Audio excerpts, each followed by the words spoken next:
Aussies are the richest in the world. Let's have a look. Hello everyone, Florian here, and welcome to another episode of Heiser Says. Grab your stein of coffee and raise it high. Congratulations, because us Aussies, we're the richest or most wealthiest people in the world. Wow! Does it feel like it, guys? Does it? Really? I mean, let's just, before we go through this article, let me just bring up this little chart here. Hang on, I want to show the differences in household income across Australia. You've got the higher income, which is over 2,000 a week. You've got middle, just over 900, and the adjusted lowest, what was it, 433? So not very much at all. There's a big divide here in Australia, guys. In some ways, I think Australia is maturing as a country.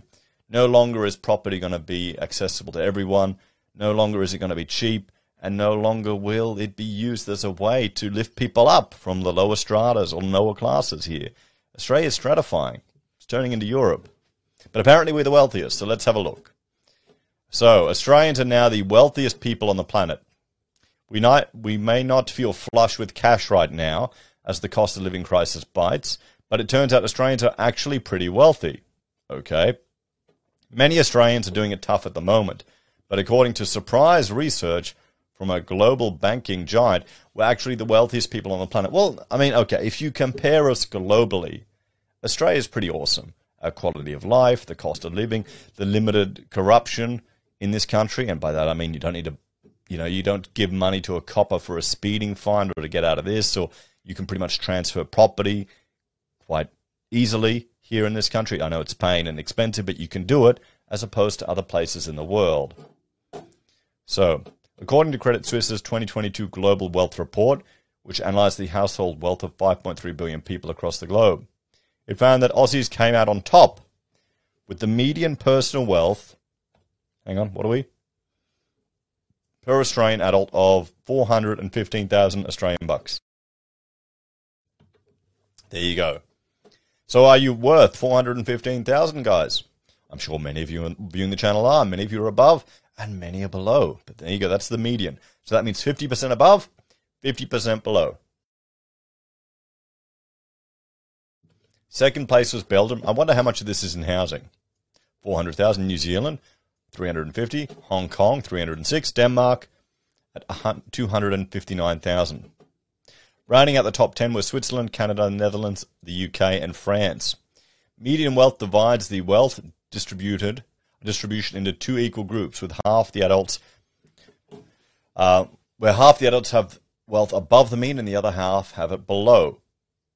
It is seen as a more accurate indicator than mean wealth, which is obtained by dividing the total aggregate wealth by the number of adults. Ranking countries, what you should really look at is where 80% of the wealth is, and 20% is, or 90% to 10%. That's how you should divide it to see. Ranking countries by median wealth per adult favours those with lower levels of wealth inequality, the report said.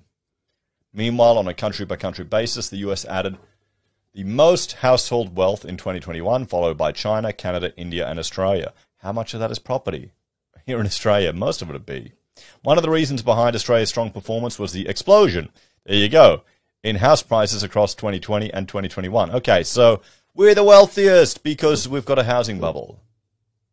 Housing went up, 20% in some parts, 25% in some parts of the country in 1 year. 1 year. I'm not talking some bullshit crypto scheme. I'm talking pretty standard specky houses, guys. The market just went crazy. And now we're starting to see a correction in that, so we won't be the most wealthy. So how much of this is actually wealth? Well, I shouldn't say that because equity, mate. Australians will use the wealth in their house, won't they? Significant rise in GDP combined with vigorous equity and housing markets are expected to produce sizable wealth gains at the country level. And this was certainly the case in 2021, the report explained. Well, what the issue is, this is the class divide here in Australia between those in the property sector and those who aren't. That's what it is. Housing markets were initially subdued during the peak of the pandemic, but recovered during the second half of 2020 and continued to flourish in 2021. Low interest rates were likely one of the factors responsible for the buoyant housing market. Unusually, no country recorded a decline in house prices in 2021. House price increases usually remained in a fairly narrow range between 5% and 15%. There were some exceptions, such as the large gains in New Zealand, 25%, Australia 31%. We got up to 31%. Saudi Arabia at 34%, and Turkey 60%. How much is that inflation?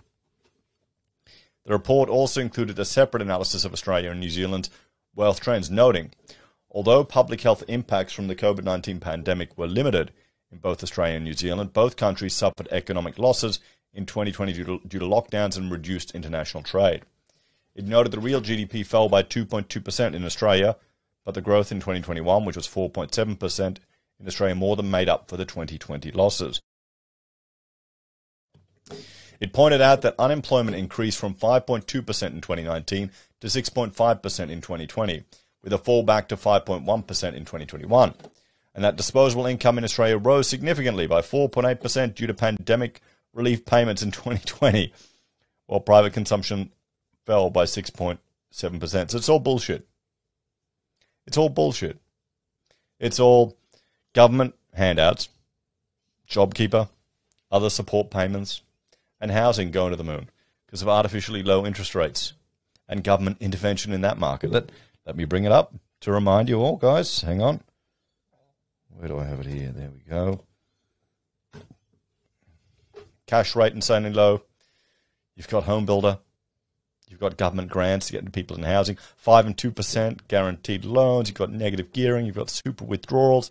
And let's not forget what's exacerbating the construction apocalypse now is all the zombie companies that were kept alive and allowed to trade while insolvent. So sure, we're the most wealthiest in the world. But is it deserved? Or is it just fake? Combined, these trends led to a jump in household savings from 15.6% to 24.9%. The increased savings had a positive effect on financial assets and also led to some repayment of debt. In 2021, there was a return to a more normal situation with disposable incomes rising only 1.6% and consumption increasing 5.1%, almost enough to reverse the 2020 drop. But savings contrasted with a huge jump in public debt, which rose from 46.8% GDP to 57.8% in 2020. So there we have it, everyone. Well, let's have a talk about this one, guys.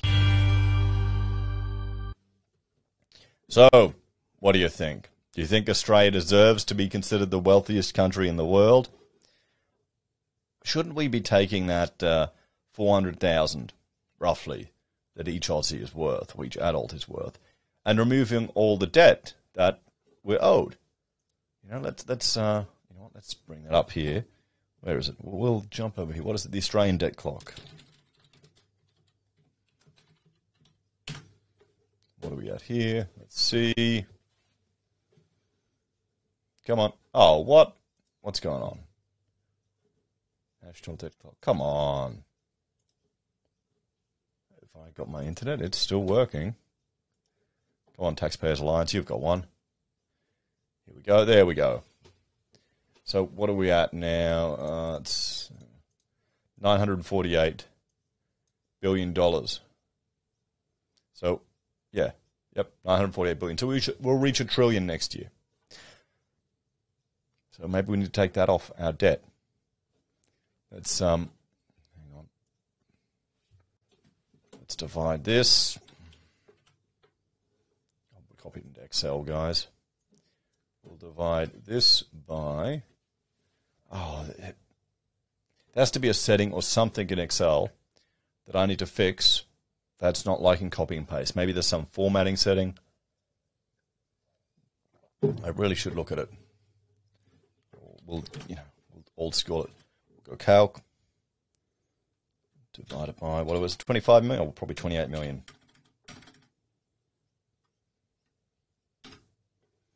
So there you go, 35,000.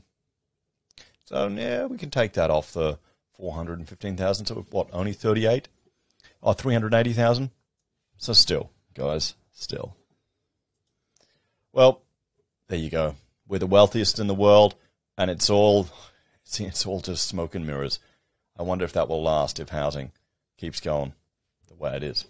Anyway, thanks for watching. Check out my other channels, Heiser BIM and Heiser Says International, for other content I create. If you want to support us, there are a few ways you can. Financially on YouTube or Patreon.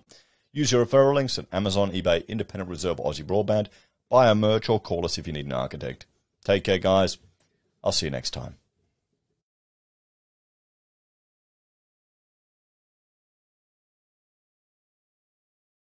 The wealthiest in the world.